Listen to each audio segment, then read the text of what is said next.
Assalamualaikum warahmatullahi wabarakatuh. Hello student, how are you today? Before we start our study, let's reciting basmalah together. Bismillahirrahmanirrahim. Semoga kelas 6 Abu, Umar, Usman, dan Ali selalu dalam kondisi sehat walafiat dan selalu semangat untuk mengikuti pembelajaran secara daring. Qadarullah, ternyata di semester 2 ini kita masih belum bisa belajar tatap muka. Tapi Bu Yanti dan kalian semua harus selalu semangat. Oke? Baik, materi yang akan Bu Yanti sampaikan kali ini adalah membuat kerangka karangan. Ya, membuat karangan itu sudah bukan hal yang baru lagi untuk kalian, karena membuat karangan itu sudah ada di kelas 4 dan 5.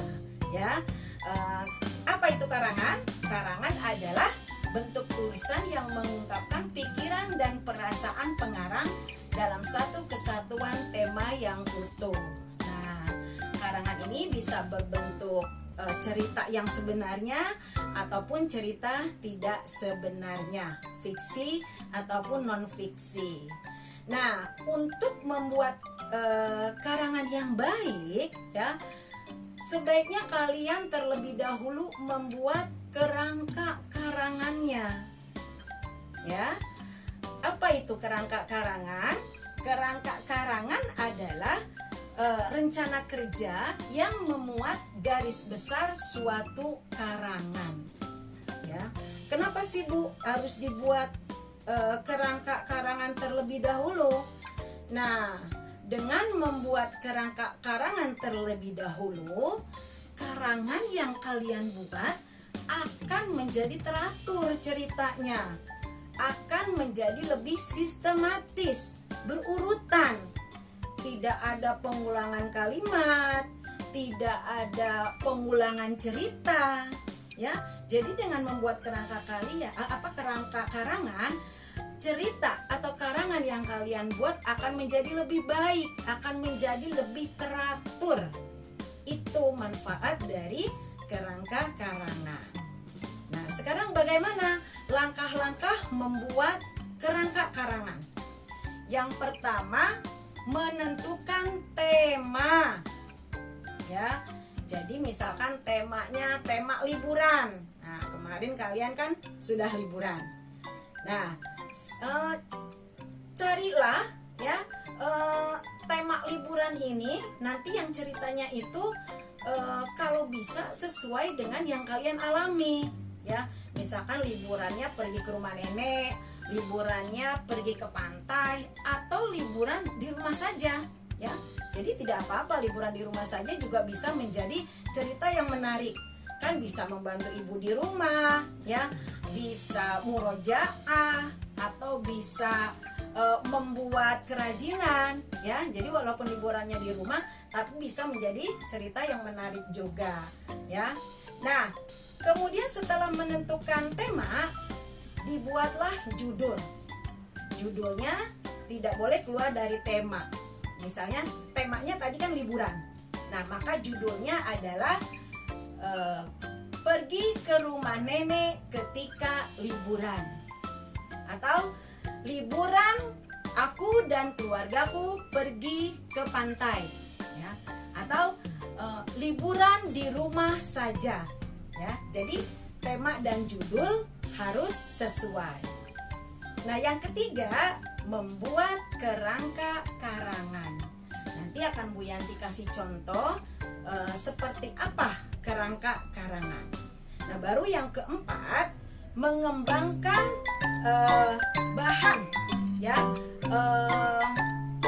dari kerangka karangan tadi.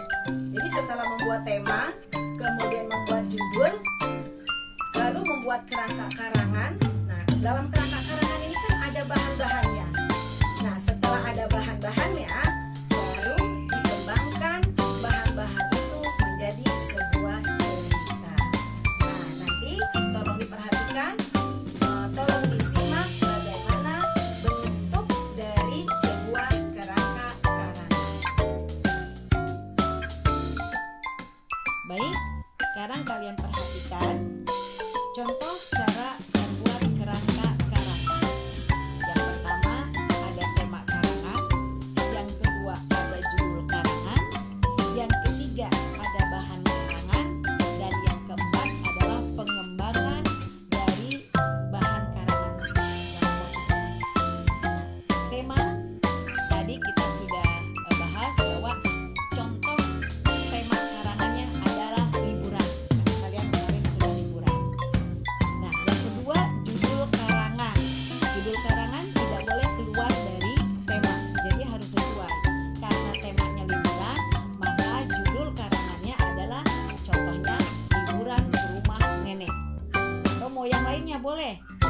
liburan di rumah saja, atau kami sekeluarga pergi ke Jepang ketika liburan. Jadi kata liburannya tidak harus berada di awal. Di sini kita ambil contoh liburan ke rumah nenek. Bahan karangannya apa saja bahannya? Jadi bukan hanya memasak ternyata menggunakan bahan-bahan, mengarang pun ada bahannya. Nah, bahannya adalah kira-kira nih yang akan kita ceritakan di dalam sebuah karangan adalah menjelang liburan. Jadi paragraf pertama itu menjelang liburan yang isinya tentang persiapan di rumah ketika akan berangkat. Kemudian waktu keberangkatan, ya, hari apa atau jam berapa atau pagi kah. Jadi paragraf pertama atau bisa lebih sampai paragraf kedua kalian bisa menceritakan tuh ya menjelang liburannya. Nanti dikembangkan di nomor 4, pengembangan dari bahan karangan itu.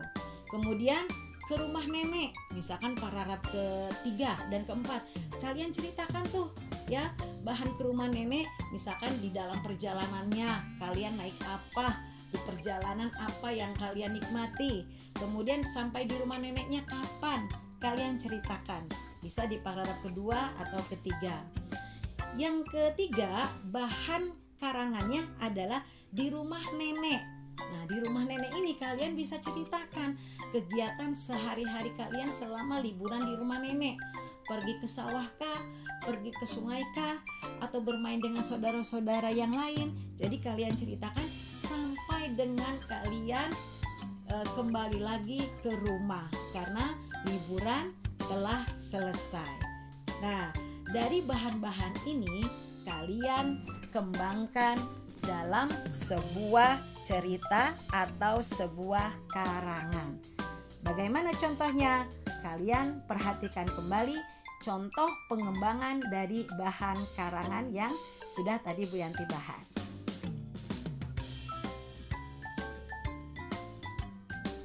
Nah, ini adalah pengembangan bahan karangan yang sudah tadi dibahas.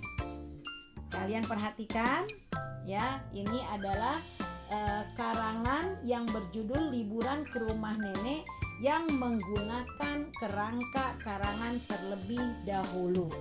Ini adalah pengembangan dari bahan kerangkanya tadi. Jadi jika kalian membuat karangan dengan terlebih dahulu membuat kerangka karangan, itu akan sangat mudah sekali. Dan terutama karangan atau cerita yang kalian buat akan lebih teratur ceritanya, akan sistematis, tidak akan keluar dari temanya. Ya, jadi setelah ini insya Allah jika ada membuat tugas untuk mengarang dan kalian terlebih dahulu membuat kerangka karangannya, insya Allah kalian akan mudah dan akan lebih bagus karangannya dari sebelum-sebelumnya. Baik, setelah ini ada tugas ya. Baik, demikian materi yang bisa Bu Yanti sampaikan. Semoga setelah mendapatkan materi tentang membuat kerangka karangan, ketika mendapatkan tugas untuk membuat karangan, kalian bisa semakin bagus di dalam membuat sebuah karangan. Ya, semoga di tahun ke depan ada salah satu atau 2, 3, 4 di antara kalian yang menjadi seorang penulis yang hebat, menjadi seorang penulis yang solihah. Bu Yanti cukupkan sampai di sini. Before we close our study, let's reciting hamdalah together. Alhamdulillahirabbil alamin. Wassalamualaikum warahmatullahi wabarakatuh.